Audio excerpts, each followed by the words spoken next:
The night was cold and the streets were empty. A soft wind moved through the broken street lights, making a low whistling sound. The man walked quietly, carrying a small bag of food. It was his habit almost every night to leave food for stray dogs that lived in the old part of town. People often ignored those dogs, but he never did. He believed that kindness, no matter how small, still mattered in a hard world. He reached the corner where cracked walls met a dark alley. Usually the dogs were already waiting for him. They would bark or wag their tails when they saw him coming. But tonight it was different.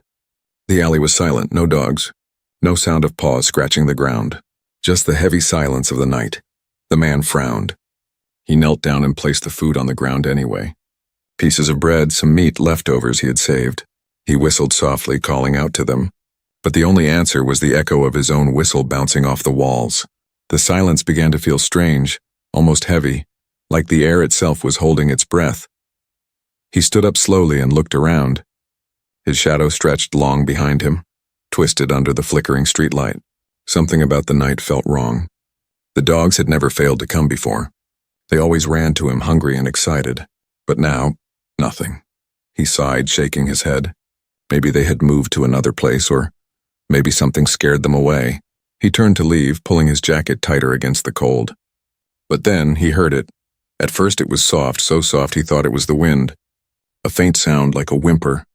Not quite a dog, not quite human. It came again, trembling and weak, from the darker end of the alley. The man froze. His heart gave a small jump in his chest. He listened carefully. There it was again, a tiny cry filled with hunger and fear. He slowly stepped forward, his boots scraping lightly against the concrete. The sound grew clearer. It was not barking. It was not the cry of a dog. It was something else. His eyes adjusted to the darkness. He saw movement, two small shapes crouched near the wall.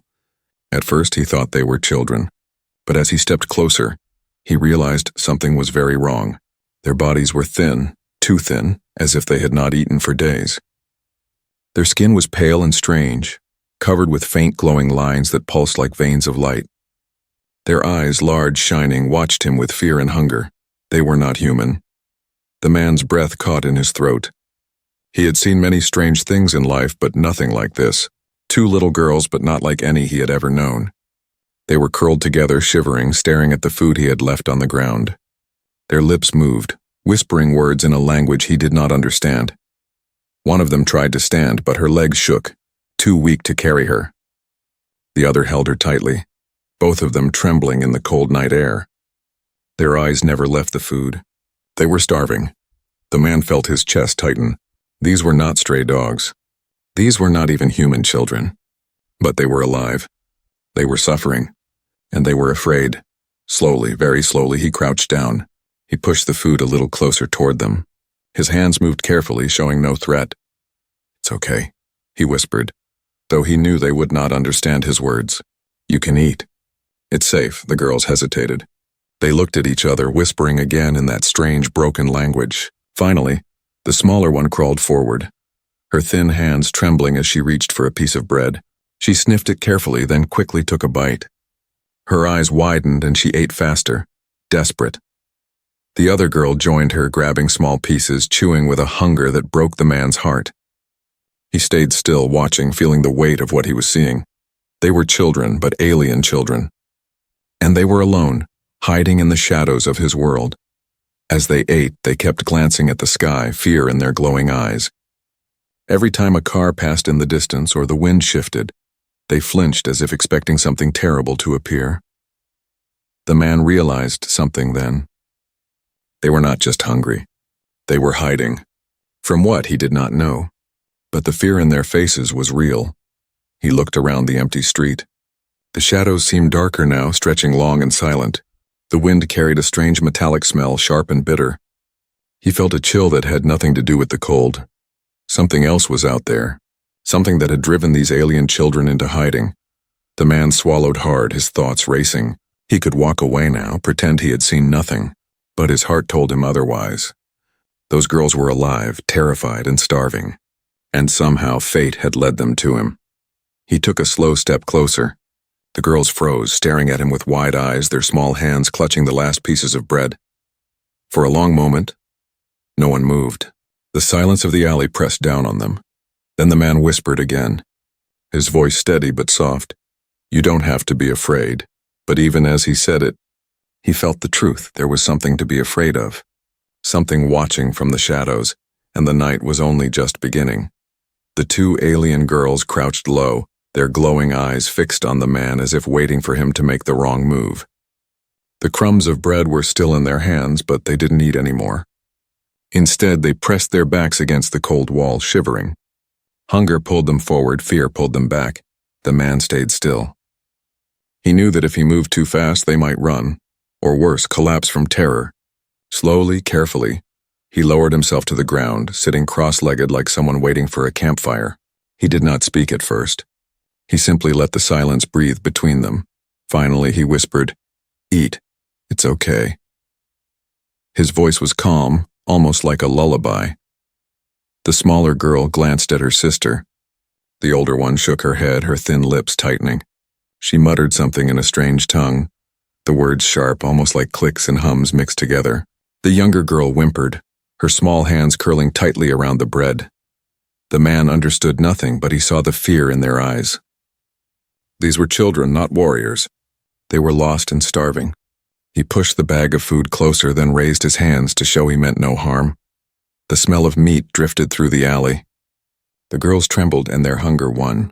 They began eating again, faster this time, almost tearing the food apart with desperation. Crumbs fell from their trembling fingers. They didn't chew properly. They swallowed as if afraid the food might be snatched away. The man's chest ached. He had seen hungry animals before, but never like this. Their ribs showed through thin skin marked with glowing veins.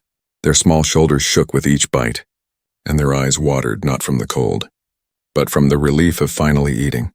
When the food was gone, the younger one leaned against her sister, her face pale, eyes closing for a moment. The older girl pulled her close, whispering words softly into her ear. Then slowly she looked up at the man, her eyes narrowed, studying him. Finally, in a broken, shaky voice, she spoke in English, strange, uneven English. "Why, help us?" The man blinked. He hadn't expected her to speak his language, even in fragments. He hesitated, then answered honestly, "Because you are hungry, because you need it." The girl stared for a long moment, her lips trembling. Then she looked away, hugging her sister tighter. "They find us," she said in a frightened whisper. "They punish you too." The man felt a chill crawl down his spine. He leaned closer, lowering his voice. "Who will find you?" The girl didn't answer. Instead, her eyes darted toward the sky. She made a small gesture with her hand as if pointing to the stars above. Her tiny fingers shook as she whispered one more word. "Hunters." The silence that followed was heavier than before. "Hunters?" The man didn't know who they were, but the way she said it made his stomach twist. He felt in that moment that something much larger was unfolding. Before he could ask more, the younger girl let out a weak cough. The sound echoed in the alley. The man's heart jumped. He glanced toward the street. That was when he heard it. A low hum, distant but growing, mechanical, not the sound of cars. It was too smooth, too cold. It passed through the air like electricity. The girls froze, their glowing eyes wide with panic.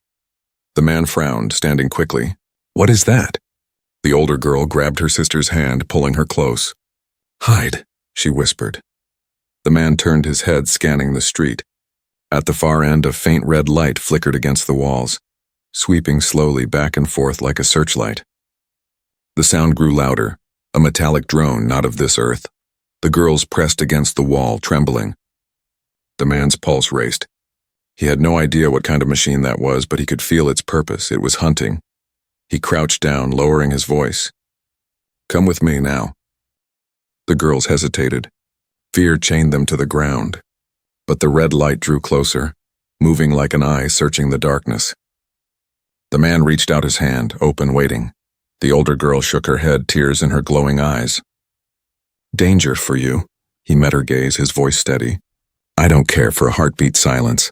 Then the younger one moved first, placing her tiny, trembling hand into his. The older girl gasped, but when the red light grew brighter, she followed, clutching her sister's other hand. The man pulled them deeper into the alley, away from the searching glow. His breath came fast. Every sound, the scrape of his boots, the crunch of gravel, seemed too loud. The red light swept across the spot where they had been seconds ago. They crouched behind a broken dumpster holding their breath. The hum grew louder, then paused as if the machine could smell their presence. The man felt sweat on his forehead. The girls clung to him, shaking. The red light hovered for a long, terrible moment. Then slowly it drifted away, vanishing into the night. The silence returned. The man exhaled, his body shaking with adrenaline. He looked down at the two alien girls. Their faces were pale, their eyes wide with fear. Hunters.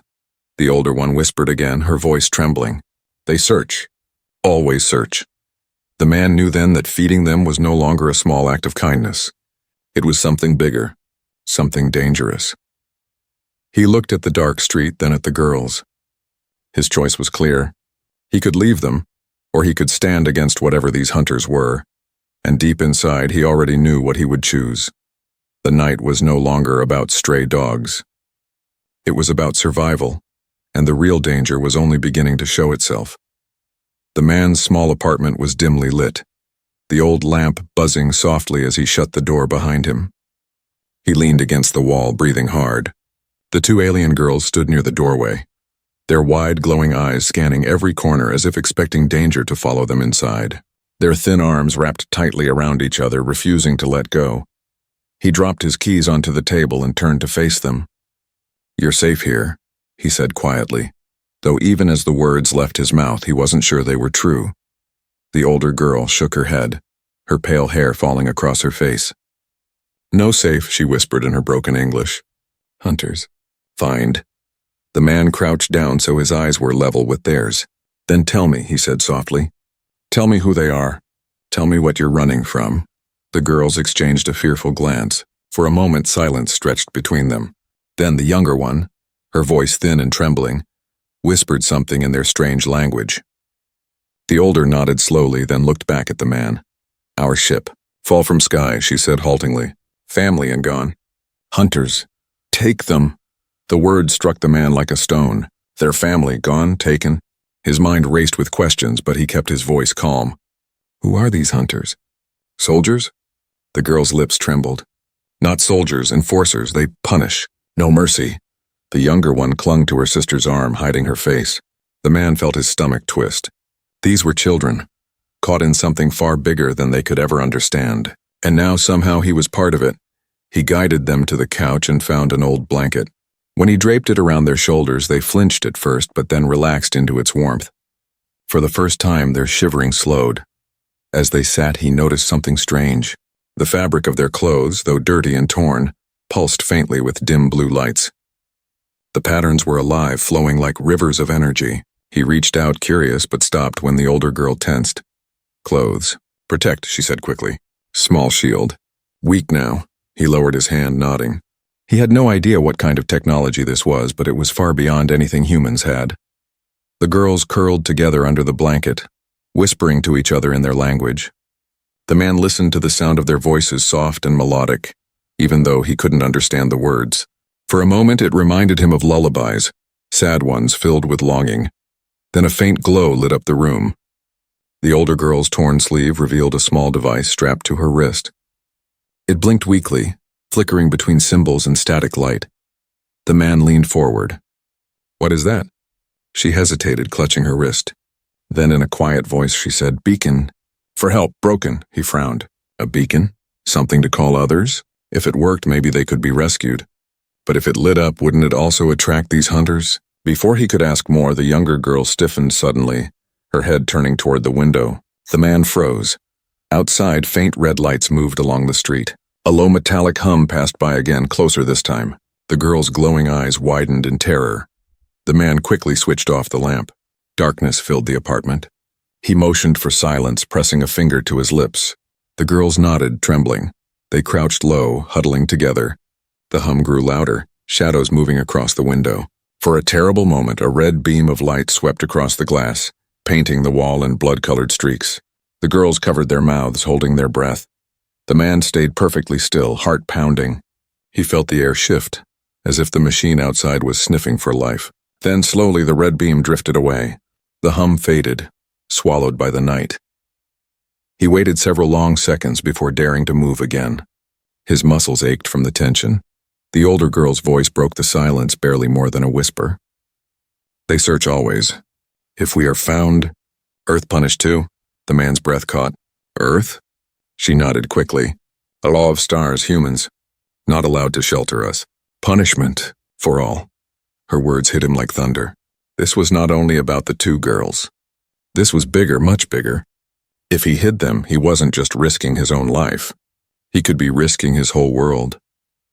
But when he looked at their fragile faces, their glowing eyes filled with fear, he knew he couldn't throw them out. They were children, alone. He sat back, rubbing his face with both hands. His mind screamed that this was madness, but his heart told him the choice was already made. You can stay here, he said firmly, as long as it takes. I'll protect you. The older girl shook her head quickly, her face pale. You cannot. Hunter's too strong. The man's eyes hardened. Maybe, but I won't let them take you. The room fell silent again. The younger girl leaned against him, exhausted. She whispered something in her language, soft as a sigh. The older one gave a small nod, her eyes glistening. They were trusting him now. The man stared at the window, where the red light had passed only moments ago. Shadows still stretched long across the street outside. He felt the weight of a new truth pressing down on him. His life had changed forever. Somewhere beyond the stars, a law said he should not help them. Somewhere out there, the hunters were searching. But here, in his small apartment, two starving alien girls had placed their fragile hope in him. He clenched his fists, steadying his breath. If the galaxy wanted to call him guilty for that, then so be it. The shadows deepened, and in them, secrets were waiting to be revealed. The man barely slept that night. Every sound from outside, the creak of pipes, the rustle of wind, the faint groan of the old building, made his heart race. He kept checking the window, pulling the curtain back just enough to peek into the street. The red glow was gone, but the silence felt worse than the noise. It was the silence of hunters waiting for their prey to move. The two alien girls slept curled up together on his couch, the blanket wrapped tightly around their thin bodies. They looked peaceful now, but their faces were pale and their hands twitched even in sleep, as if nightmares followed them. The man sat on a chair nearby, watching them, feeling the heavy weight of responsibility pressing against his chest. By dawn, the city stirred awake. Car horns echoed far away, footsteps tapped the sidewalks, and the normal noise of human life returned. But under that normality, something was wrong. He felt it in the air. That evening, the knock came. It wasn't loud, but it was sharp, precise. Not the knock of a neighbor, not the careless knock of someone asking for help. This knock had authority in it. The man froze. His breath caught in his throat. Slowly, he turned his head toward the door. The girls stirred awake instantly, their glowing eyes snapping open. The older one grabbed her sister's hand, pulling her off the couch, whispering fast in their strange language. Fear painted their faces. Another knock. This one harder. The man stood up, his legs trembling. He walked quietly to the door and placed his ear against it. On the other side, he heard voices. Low, deep, metallic. Not human. Sector clear. Move to next. The man's heart dropped. He didn't understand everything, but those voices were wrong. Mechanical yet alive. He could almost feel the vibration of their words against the door. The girls clung to each other, their small hands shaking. The older one mouthed a single word. Hunters. The man raised a finger to his lips, signaling silence. He motioned them to hide. They nodded quickly, rushing to the bedroom, crawling under the bed, their glowing eyes peeking out from the darkness. The knock came again, harder this time. The door rattled on its hinges. Open. The man's breath came fast. He forced his voice to sound calm as he called out, "Who's there?" Silence for a moment. Then the voice came, smooth and heavy like iron. Inspection. The man hesitated, gripping the doorknob but not turning it. He knew if he opened the door, everything would change. But if he refused, suspicion would grow. His heart pounded against his ribs like a drum. Finally, the door creaked open a few inches. Two figures stood outside. They were tall, too tall to be human, with armor that shimmered like black metal, edges glowing faintly red. Their helmets were smooth and faceless, with a single vertical line of crimson light running down the center. Their movements were precise, almost machine-like, yet there was something alive in the way they turned their heads to study him. "Residents," one of them said, voice metallic, layered with static. "Report," the man swallowed hard. "Just me," he said carefully. I live alone. The two hunters exchanged a glance, or maybe it was just a tilt of their helmets. One stepped forward, scanning the hallway behind him with a strange device in its hand. A low hum filled the air. The man's stomach twisted. He prayed the device couldn't see through walls. Unregistered energy signature detected in this sector. The second hunter said, "Your residence will be searched." The man's heart nearly stopped. His hands clenched into fists, but he forced his voice to remain steady. "Search for what?" The hunter tilted its head. "Irrelevant. Step aside." The man hesitated, blocking the doorway with his body. "This is my home," he said, trying to sound firm. "You can't just—" The hunter moved fast. Its armored hand shot out, grabbing him by the collar and lifting him off the ground like he weighed nothing. Its grip was cold, crushing, and the crimson light of its helmet glared into his eyes. "Resistance is punishable," the voice growled. The man struggled for air. His feet dangled as the hunter held him up. He gasped, his mind racing, his heart pounding. If they entered the apartment, the girls would be found. It would all be over. Suddenly, a sound came from the street below.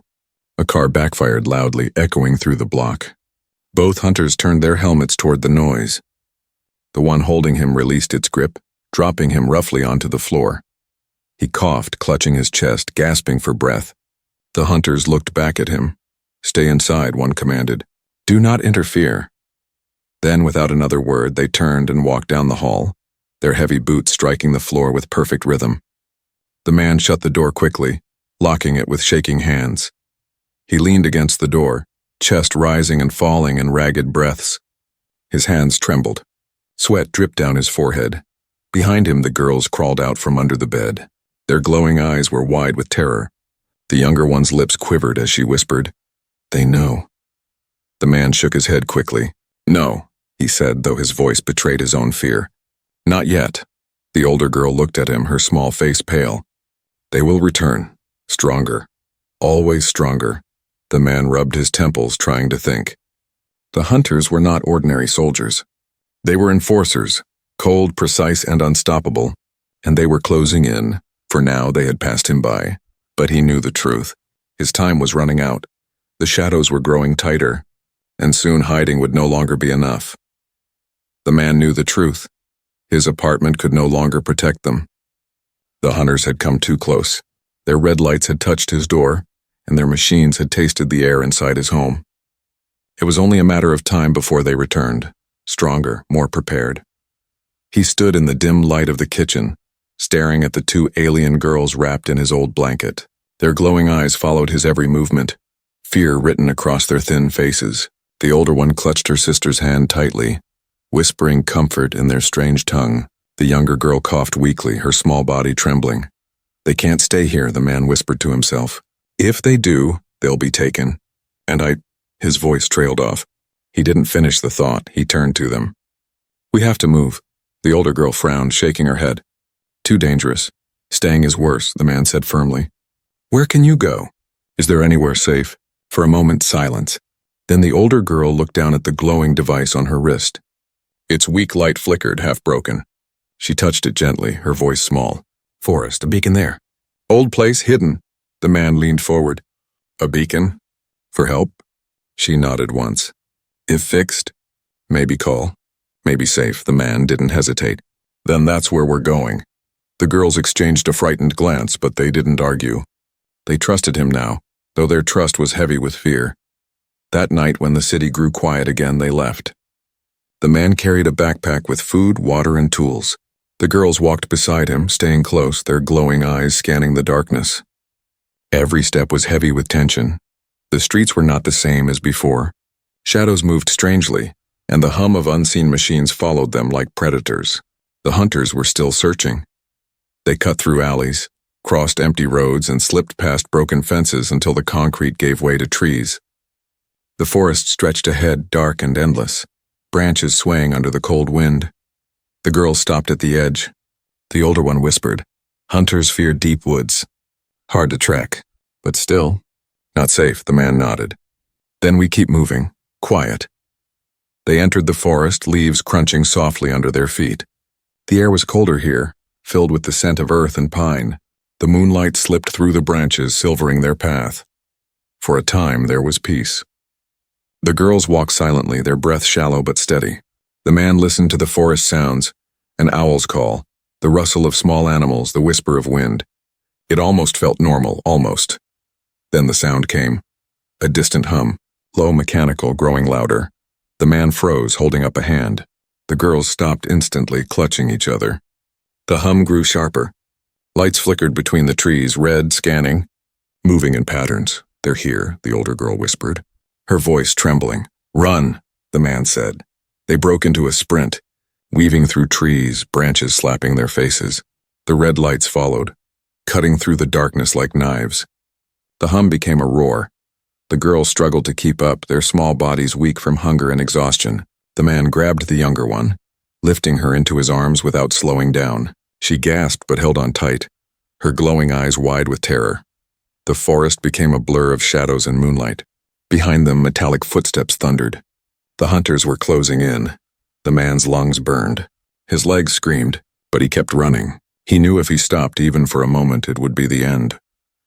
Up ahead, a fallen tree blocked the path. He leapt over it, nearly stumbling, but kept his balance. The older girl scrambled after him, panting hard. Then a beam of red light cut across the trees, missing them by inches. The air sizzled where it passed. The younger girl screamed, burying her face against his chest. The man ducked behind a large rock, pressing his back against it. He set the younger girl down, panting heavily. The older one crouched beside him, her eyes glowing bright with fear. "They too close," she whispered. "They feel us." The man wiped sweat from his brow, his mind racing. He opened his backpack and pulled out a small metal tool, a flare he had carried for emergencies. He looked at the girls. "Stay here. Don't move." Before they could protest, he sprinted out from behind the rock. The hunter's red lights locked onto him instantly, beams slicing through the forest. He lit the flare and waved it, shouting as loud as he could, "Over here!" The night exploded in color as the flare burned bright red. The hunters turned, their focus shifting. The girls, hidden behind the rock, were forgotten for the moment. The man ran in the opposite direction, leading the hunters away. His heart pounded, but a grim smile touched his lips. If they wanted prey, they could chase him. He darted through the trees, tossing the flare into the distance. The hunters followed the bright light, their beams cutting wildly through the forest. Breathless, the man doubled back, running silently until he reached the rock again. The girls were still there, trembling but unharmed. "We have to move now," he whispered. They nodded, and together they slipped deeper into the forest while the hunters chased the fading glow of the flare. Hours later, when the hum of machines finally faded, they collapsed in a clearing. The girls curled together, exhausted.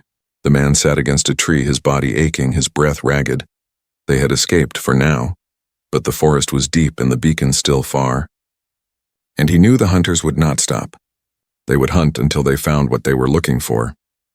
The man stared at the sky through the branches, the stars cold and distant. Somewhere out there a war was being fought, and somehow he had become part of it. He clenched his fists. He would not let them take the girls. Not while he was still breathing. The escape had only begun. The forest was endless. Hours passed as the man and the two alien girls moved deeper into the shadows of tall trees. The night air grew colder, their breaths white in the darkness. The girls leaned on him often, their small bodies weak, but they never once asked to stop. The older one kept whispering, "Beacon, almost there." The man's legs ached, but he forced himself forward. He carried the younger girl when she stumbled, her thin arms wrapped around his neck. Every step felt heavier, but the thought of safety, of something beyond the hunters, kept him moving. Finally, as dawn broke, they reached a hill covered in moss and roots. At the top stood something strange. It looked like a ruin, a forgotten monument swallowed by the forest. Metal pillars jutted from the ground, broken and covered in vines. At the center lay a large circular device, cracked and silent, its surface carved with symbols that glowed faintly in the morning light. The girls gasped, their glowing eyes filling with hope. "Beacon," the older one whispered, almost like a prayer. The man stepped closer. The device looked alien, no doubt. Its surface pulsed weakly as if some life still flickered inside. But it was broken. Wires hung loose, panels shattered. It had not been used in a long, long time. "Can it work?" the man asked quietly. The older girl nodded, though her face was uncertain. "Needs fix. Needs power, then call." The man set down his backpack and began examining the wreck. He was no engineer, but years of working with machines had given him sharp hands. He touched the panels, studying the broken circuits, the burnt wires. Strange energy hummed under his fingertips, alive but fading. The younger girl sat on the moss, watching him with wide eyes. She whispered something in her language, and her sister answered with a soft smile. It was the first time he saw their faces relax even a little. He worked for hours. Using his tools, he cut, bent, and shaped pieces back into place. He used wires from his backpack, mixing human steel with alien crystal. Sparks flew, smoke rose. More than once he thought it was hopeless, but then the beacon hummed louder. The glow along its surface grew brighter. The ground beneath them vibrated. The girls gasped, clutching each other. Their glowing eyes reflected the light, shimmering like stars. It works, the older one whispered, her voice trembling.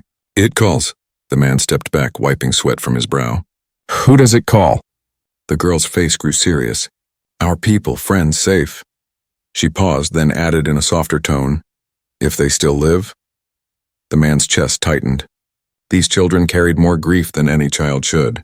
He could only hope their signal would bring help, not more danger. The beacon's glow rose higher, sending a thin beam of light into the sky. It cut through the trees, reaching toward the stars. The forest filled with a low hum, deep and powerful, like the heartbeat of the earth itself. For a moment, hope warmed the air. The girls leaned against each other, their faces softening with relief. But then, branches snapped in the distance. The man's head shot up. His stomach twisted. The older girl's face turned pale. Hunters, she whispered. The sound grew louder. Metal boots striking the forest floor, heavy and merciless. Red lights flickered between the trees. The hunters had followed. The man's fists clenched. They must have tracked the signal, he muttered. The girls clutched each other, trembling. The younger one's eyes filled with tears. They come? The man stood tall, placing himself between the beacon and the approaching red glow. His heart pounded, but his voice was steady. Stay behind me. The hunters emerged from the shadows, 4 of them this time, their black armor gleaming, their crimson light slicing through the forest mist. They moved in perfect rhythm surrounding the clearing. Unauthorized signal detected, one of them said, its metallic voice echoing like a death sentence. Violation of galactic law. The man spread his arms wide, shielding the girls. They're children, he said firmly. They're starving, lost. You can't punish them for that. The hunters tilted their helmets toward him. Law is absolute. Protecting them makes you guilty too. Earth will suffer. The man's breath caught, but he stood his ground. Then punish me. Leave Earth out of this. Leave the children out of this. For a moment, silence. Only the hum of the beacon filled the air. Then one of the hunters raised its weapon. A long blade of crimson light unfolded with a hiss. The girl screamed, clutching the man's arm. His hands shook, but he grabbed a branch from the ground, holding it like a weapon. He knew it was useless against their armor, but his body refused to back down. The hunters stepped closer, their shadows falling over him. And then, the beacon roared, its glow exploded, sending a wave of light across the clearing. The ground shook violently. The hunters staggered back, their armor sparking under the sudden burst of energy. The beam in the sky flared brighter, stronger, as if answering a call. Somewhere above the clouds, something had seen the signal. The girl's eyes lit up with hope. They come, the older one cried.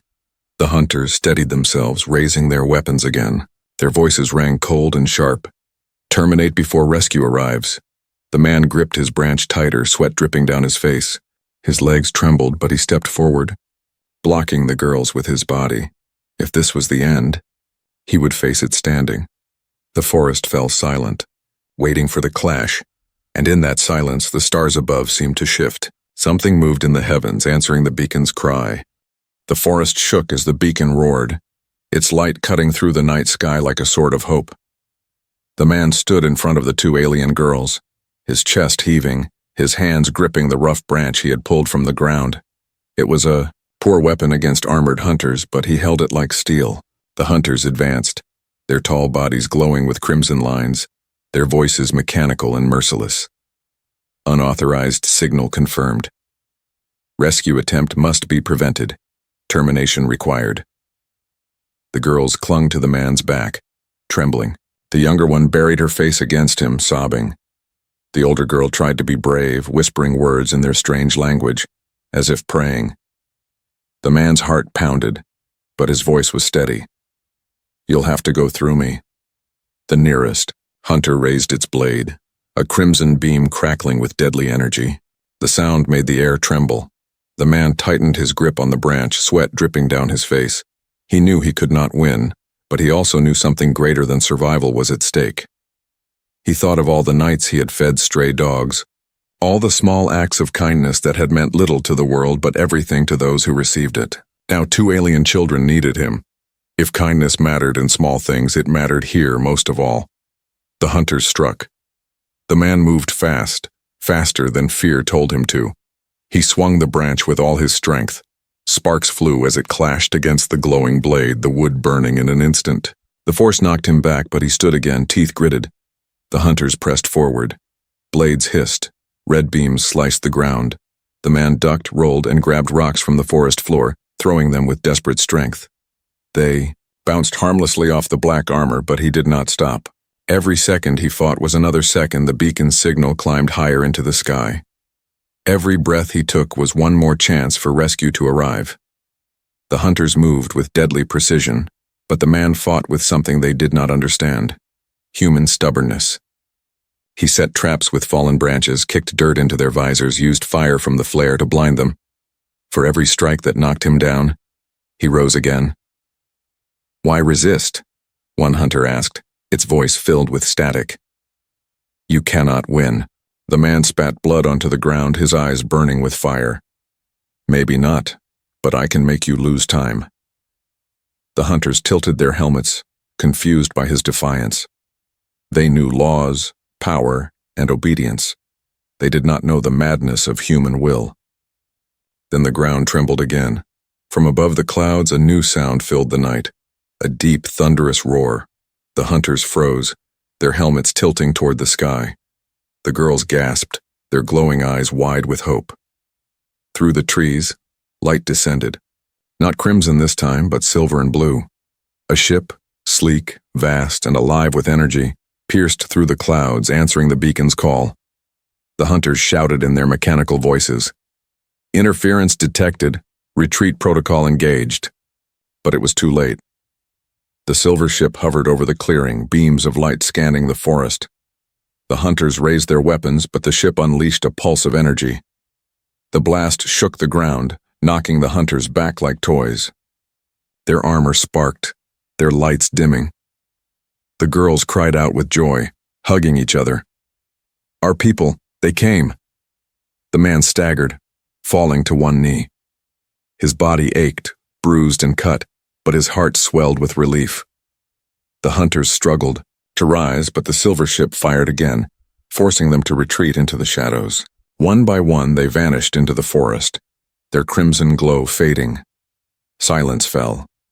Only the hum of the beacon and the silver ship remained. A beam of light descended from the ship, touching the ground gently. 2 figures stepped out, tall, graceful, with glowing patterns across their skin that mirrored the girls. Their eyes softened as they saw the children. The girls ran forward, crying, their voices breaking. "Family!" The taller alien knelt, embracing them both. Their tears shone in the silver light. Then, the alien looked at the man. "You protected them," the voice said, clear and strong. "You risked yourself against the hunters." The man wiped blood from his lip, breathing hard. "They were just children. What else was I supposed to do?" The alien studied him for a long moment. Then they spoke words that carried weight beyond the forest. "You are more than human. You are hope." The girls turned, their glowing eyes filled with gratitude. The younger one ran back to him, hugging his leg tightly. The older girl whispered, "Protect her." The man's throat tightened. He placed a hand on her small shoulder. "Stay safe," he said softly. The silver ship's beam pulled them upward. The girls' faces pressed against the glass of the ship's hatch, watching him until the very last second. Then, with a final burst of light, the ship vanished into the stars. The man stood alone in the clearing, the forest silent around him. The broken beacon faded, its duty complete. He looked up at the night sky. The stars felt different now, closer, heavier. He knew Earth was no longer hidden. The hunters had seen him. The galaxy had seen him. They would come again. But he also knew something else. If the galaxy thought humans were weak, if it thought kindness was a crime, then it had not yet learned the truth. Because one man, with nothing but courage and a broken branch, had stood against the hunters. And he had not bowed. The man whispered into the night, his voice steady. "Let them come. We'll be ready." The stars above seemed to shimmer in answer. The story of humanity had only just begun.